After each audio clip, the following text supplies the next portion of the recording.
যেন আমি জাহান্নামের অধিবাসীর অন্তর্ভুক্ত।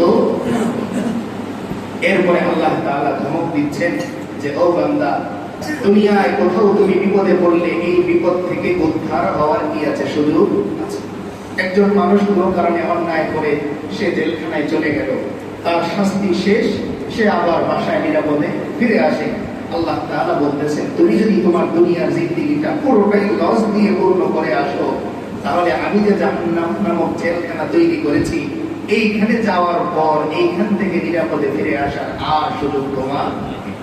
আল্লাহ বলতেছেন লা ইউখাফফাফু আনহুমুল আযাব, আমার এই সমস্ত লস খাওয়া বান্দাদের আযাব কখনোই কি করা হবে না, কমানো হবে।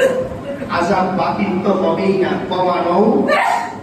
দেখেন একদিকে আল্লাহ তাআলার নাম যেরকম রহমান, অন্যদিকে আল্লাহ তাআলার নাম আবার গাফফার। আল্লাহ বলেন ও বান্দা, তুমি যদি তোমার নিজেকে আমার কাছে সঁপে দিতে পারো ওই ছোট্ট শিশুর মতন, তাহলে আমি তোমার জন্য ওই শিশুর মায়ের মতন কোমল হয়ে যাব। আর তুমি যদি ওই যুবক ছেলের মতন বাবার সাথে অহংকার করে চলতে থাকো, তাহলে আমি ওই 15 বছরের বাবার মতন আমি কিছুটা কঠোর হয়ে যাব। তাহলে আমি যদি আমার নিজের জীবনকে আল্লাহর কাছে সঁপে দিতে পারি, আল্লাহর রাস্তায় সঁপে দিতে পারি, তাহলে আমার জন্য আল্লাহ কেমন হয়ে যাবেন, কোমল, রহমান হয়ে যাবেন, গফফার হয়ে যাবেন। আর যদি আমি আমার জিন্দেগিটা আল্লাহর রাস্তায় সঁপে দিতে না পারি, বরং আমার মনের চাহিদা অনুযায়ী আমি চালাতে থাকি, তাহলে আল্লাহ তাআলার ঘোষণা অনুযায়ী আল্লাহ বলেন, তাহলে আমি হাশরের ময়দানে আর রহমান তোমার জন্য থাকবো না, হাশরের ময়দানে গফফার তোমার জন্য থাকবো না। আমি রহমান থাকবো, কিন্তু তোমার জন্য। যে ছেলেটা পড়াশোনা করে না, বাবা যে ছেলেগুলো পড়াশোনা করে তাদের প্রতি খুব যত্নশীল হয়, কিন্তু যে পড়াশোনা করে না তার প্রতি কঠোর হয়, তার মানে বাবা কঠোর নয়, বরং এই ছেলের জন্য কঠোর। তো আল্লাহ তাআলা এখানে বোঝাতে চাচ্ছেন যে হাশরের ময়দানে আমি অনেক বান্দাদেরকেই মাফ করে দিব, ক্ষমা করে দিব, কিন্তু যাদের জিন্দেগিটা পুরোটাই লস দিয়ে ভরা, এই সমস্ত বান্দাদের জন্য আমি আল্লাহ গাফফার হয়ে যাব, অর্থাৎ তাদের শাস্তি বিন্দু পরিমাণ আমি কমাবো। আবার ওয়ালা হুম ইউনজারুন, আল্লাহ তাআলা বলেন 1 মিনিটের জন্য অবকাশও তাদেরকে দেয়া হবে।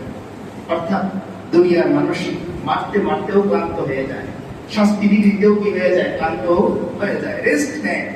আল্লাহ তাআলা বলেন ও বান্দা সাবধান, আমি যে ফেরেশতা তৈরি করেছি তারা কখনোই কি হয় না, ক্লান্ত হয় না, তারা বিন্দু পরিমাণ মায়ার শিকার হয় না। কারণ ফেরেশতাদের মধ্যে আল্লাহ তাআলা মায়া বলতে যে জিনিস, এই জিনিসটা দেননি।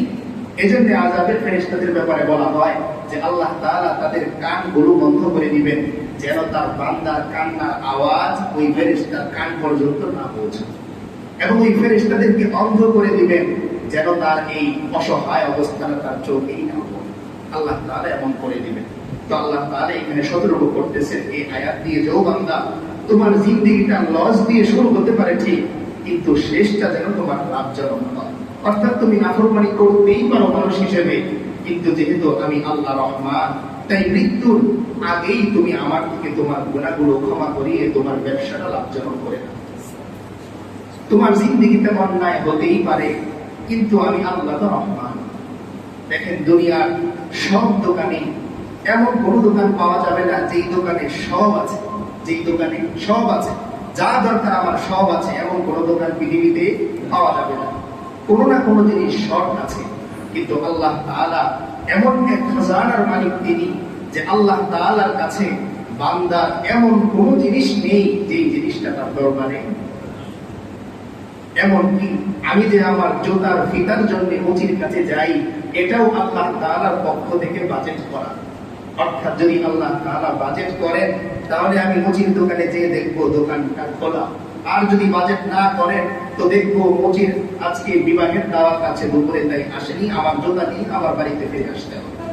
তো আল্লাহ তাআলার খাজানার মধ্যে পৃথিবীর সব কিছু নির্ধারণ করা।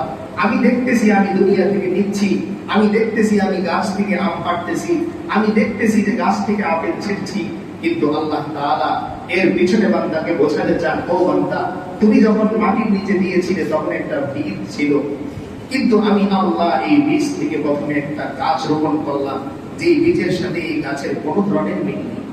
আমি একটা সাধারণ আমের আটি খেয়ে নষ্ট হয়ে যাওয়া আমের আটিটা মাটির নিচে পুঁতে দিয়ে আসি, অনেক সময় বিসমিল্লাহ ছাড়াই পুঁতে দিয়ে আসি।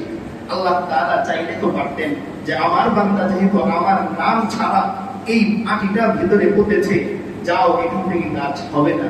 কিন্তু আল্লাহ তাআলা বান্দার প্রতি এত বেশি স্নেহশীল, এত বেশি মমতাময়ী, আল্লাহ তাআলা ফেরেশতাদেরকে বলেন, ও আমার ফেরেশতারা, আমার বান্দা আমার নাম ভুলে যেতে পারে, আমি আল্লাহ আমার বান্দাকে ভুলে যেতে পারি না।